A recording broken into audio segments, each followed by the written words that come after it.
O ambiente antirracista é qualquer espaço que, de alguma maneira, tem um comprometimento com aquilo que a gente entende que é contra uma violência simbólica ou epistêmica, né? A gente sabe que a gente vem de uma sociedade que tem uma estrutura racista, então o racismo ele não precisa de uma intenção para acontecer. E por isso que é fundamental que o ambiente antirracista esteja compromissado com esse desafio, que é uma escolha. Ser antirracista é uma escolha. Toda hora você vai parar, pensar nas intenções, nas escolhas em que a gente vai fazer. E isso não é só na escola, né? Não é só no ambiente de aprendizagem. Então, quando a gente fala da mentalidade antirracista na sociedade, a gente está falando de qualquer ambiente que pense que ele seja contra, né, que ele se posicione e que ele faça as escolhas para que esse imaginário social não seja perpetuado e que as escolhas sejam todas pautadas no movimento contra a violência simbólica e epistemológica que circula o nosso fazer, o nosso estar, o nosso viver no mundo. É importantíssimo que qualquer escola entenda o lugar dela na sociedade. A instituição escola é talvez a instituição mais importante, já que a gente fica tanto tempo dentro dela. E quando a gente não fica, tem um desequilíbrio aí. Quantas políticas a gente tem de acesso, de permanência à escola. Olha como essa instituição ela ocupa um lugar importante para a gente.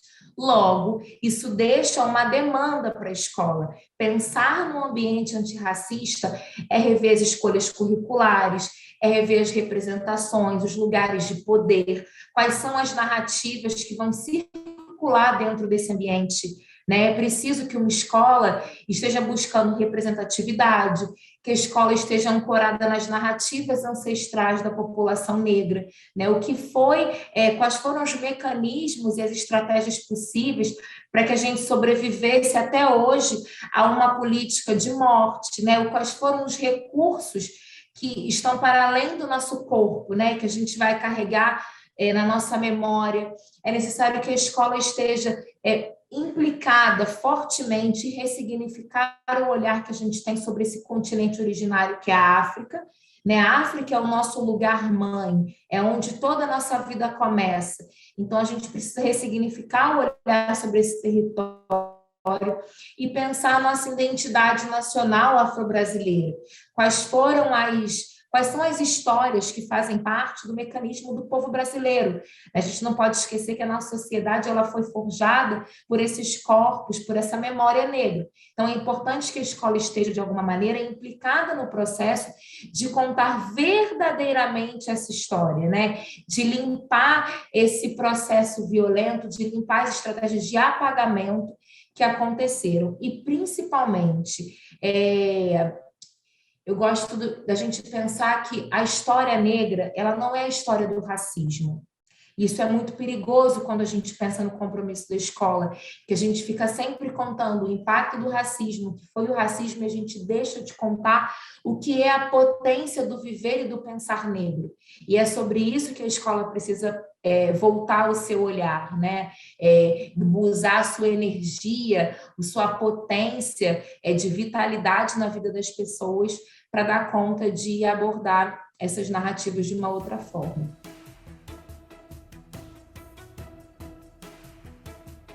Fazer pedagógico antirracista, ele começa muito, né, nessa filosofia da escola. É super importante que uma escola tenha explícito para os seus educadores, para o corpo e para o corpo discente da escola, né, para os alunos, para as famílias, para a comunidade daquela instituição, que ela está engajada nesse movimento, que é uma escola engajada em reconstruir uma narrativa, uma escola que de fato está preocupada com a mentalidade antirracista. E aí, quando isso está explícito para todas as partes, né, para todos os corpos e mentalidades que estão na escola, professores, alunos, familiares, você começa a desmembrar esse fazer. Então, você tem um olhar pedagógico que vai pensar na escolha do simbólico que vai circular a escola, as imagens, quais são os livros, quais são as literaturas, o livro didático,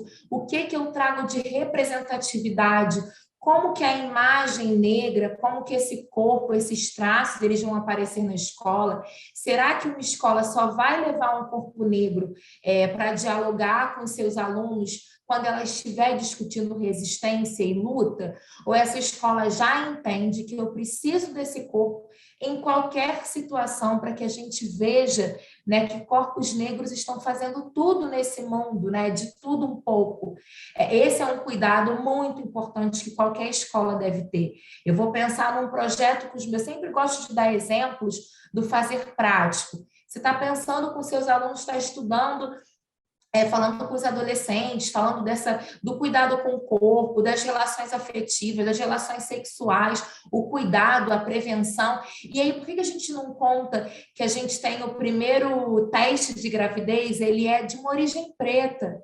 Né? Isso é importantíssimo de ser colocado, de ser exposto, a gente localizar a origem das coisas, da onde vem a nossa cultura escrita. Essa cultura escrita ela é nossa. Então, é importante que a gente revele no currículo, que a gente encontre espaço para que essa escolha antirracista apareça, deslocada de um 20 de novembro, que a gente vai sim falar sobre isso, mas não pode ser só nessa data, só nesse mês. Então, o fazer, ele passa pela formação dessa equipe de professores, passa por uma formação de um letramento racial, qual é a consciência de raça que os corpos dessa escola possuem. Eu entendo que quando a gente fala do ser branco, ser negro, nessa sociedade a gente está falando de uma construção social, a gente está falando de elementos, está falando de privilégio, de poder, de não poder, né, de um grupo de oprimidos. Então, é importante que esse letramento racial ele aconteça em todos os âmbitos da escola, né? Família, alunos e professores.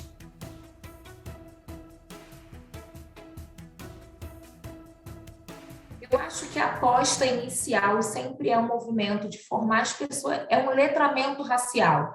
Né? A gente tem autores hoje que estão pautando essa temática. Eu acho que o primeiro movimento é fazer com que todas as pessoas que estão dentro de uma escola entendam que a escola é o campo de reconstrução. Né? Assim, é voltar um pouquinho o passo na história e entender, poxa, a escola durante muito tempo, o Silvio Almeida, que é um autor muito importante contemporâneo para a gente, ele fala disso, que a escola durante muito tempo foi um território de aprofundamento do racismo. A gente tem aí um racismo científico que foi validado e perpetuado dentro da instituição escola. Então, é importante que a escola veja o lugar que ela ocupa na sociedade e entenda, bom, a gente está aqui, a gente não tem ainda uma receita, mas a gente sabe que tem uma violência que a gente já entende que não dá mais para perpetuar, que não dá mais para a gente dar a mão para essa narrativa. Então, eu preciso letrar as pessoas. É preciso que todas as pessoas na sociedade entendam o que é o lugar de fala, o que é branquitude, né? O que é um privilégio, o que é preconceito, o que é discriminação, qual a diferença entre essas palavras. E isso é um lugar de pesquisa, né? Eu sou professora há muitos anos, né? Eu fui normalista, depois de fazer pedagogia, eu estou na sala de aula há mais de 10 anos. E na minha formação, isso não era uma discussão explícita. É fundamental que todo mundo que esteja na escola, né, todas as pessoas responsáveis pelo currículo, pelo fazer pedagógico, conheçam o que a LDB vem contar para a gente. O que é que a 10.639 ela vai pautar, porque é uma obrigação da escola. Não é porque é uma escola que está fazendo um projeto diferenciado, não é porque é uma escola que está atenta, é uma escola que cumpre a lei. Então, é importante que as famílias saibam, para dizer, olha, eu quero entender como é que essa escola está vendo essa lei, como é que isso aparece no currículo, de que maneira eu consigo identificar essa discussão pautada aí. Os professores, a mesma coisa. Então, acho que é um movimento que a gente precisa agora, que é se debruçar sobre essas discussões que elas já existem há muito tempo. O movimento negro, ele discute a educação há muitos anos. A gente tem aí na década de 80 um marco de grandes pesquisas e grandes produções. Então, está na hora da gente acessar essa discussão antiga e trazer para a superfície, né? Eu digo que parece que é um rio. Você bota o pé, quando você mergulha, você vê que tem um monte de coisa acontecendo. Então, está na hora de trazer para a superfície e fazer essa escola que a gente está acreditando e que a gente sabe que é fundamental para que todas as pessoas sejam possíveis. A Escola Eleva, desde a sua origem, desde o seu nascimento, é uma escola que vem pensando num futuro, né? Pensando numa transformação social. E quando a gente pensa numa educação antirracista dentro dessa escola, é importante a gente dizer que foi uma escola que nasceu buscando uma representatividade, né? Uma escola que nasceu com um olhar pensando numa presença negra na escola e que vem gradativamente entendendo a subjetividade desses corpos. Então, a gente não tem mesmo uma resposta pronta, a gente está em construção, mas o que a gente já tem certeza é que essa é uma discussão viva na escola. Constantemente a gente para, a gente se revê, a gente dá passos para frente, a gente faz escolhas, não, isso a gente não quer mais, isso a gente não vai reproduzir. Esse é o nosso lugar, esse é o nosso fazer hoje. Pensar e repensar e entender que a mentalidade antirracista está em construção na sociedade e a gente não pode estar fora dessa discussão, né? Isso é uma demanda urgente para todos, isso é uma discussão coletiva.